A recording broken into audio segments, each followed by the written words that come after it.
Alright, back to Project Nickel and Dime. We got a little bit ahead of ourselves as far as the video with the engine and the transmission installation. So, got to get back on the Wayback Machine and put a video together for cylinder head installation, oil pump, oil pan, damper, crankshaft damper, power steering, pump, valve covers, intake manifold. We've been busy, got ahead of ourselves, had some product placement to do, so Project Nickel and Dime's coming along pretty good. Got to do the radiator, I'll have a video of that, got to do some electrical, getting really close to finishing that up, and so to check them out. So thanks for listening. Alright, so I ran into a problem with the power steering pump bracket.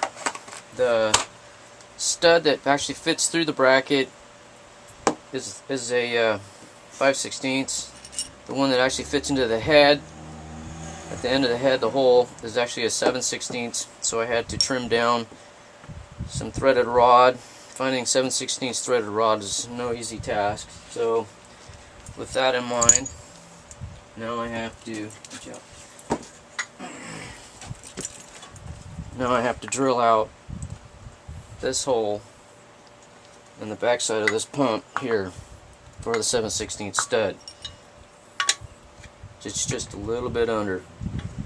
So now I got to do that. It's always something. Alright, now let's try to test fit our pump again.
Looks like the factory fuel line is pretty tight.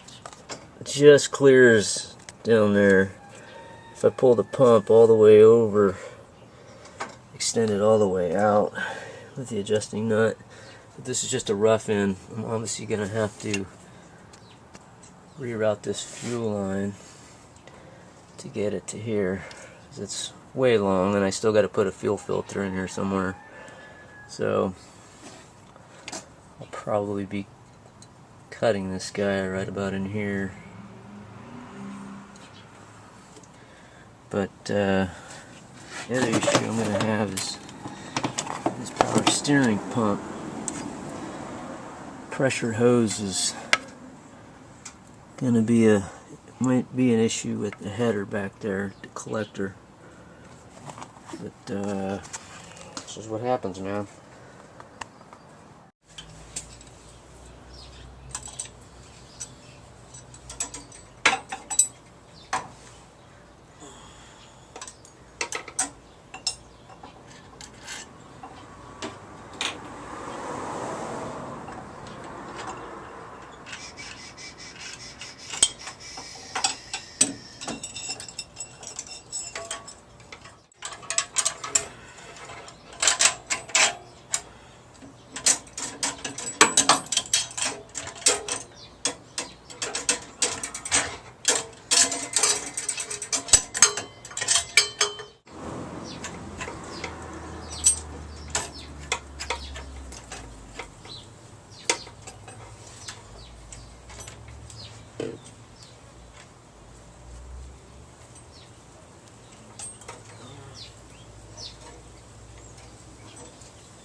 replacing the stock alternator with the high amp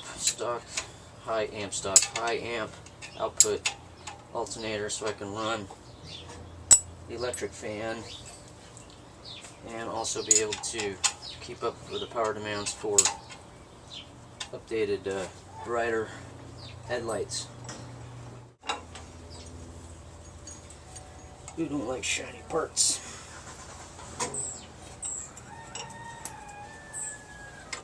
Alright, this is where we're at. We got the power steering pump roughed in, tightened up at the brackets to the water pump. Got the power steering hoses readjusted so they don't touch the headers. Got my fuel line set up. I need to get one clamp here. I got my coil set up. I made a standoff so it pulls the coil off from the block a little bit. I mean that I have plenty of room here. So the ignition here, and then this will be for the distributor connection. Got my heater hoses oriented. For right now I'm just going to go with this to get this thing broken in. Rerouted my transmission lines. Had to do some, well, obviously had to do some more bending. That was a party. And got the alternator dropped in, and just roughed in until I get some belts on here. So I got the bracket on. That's a drop base for the air cleaner because I'm probably going to run into some hood clearance issues. I got my hoses set up.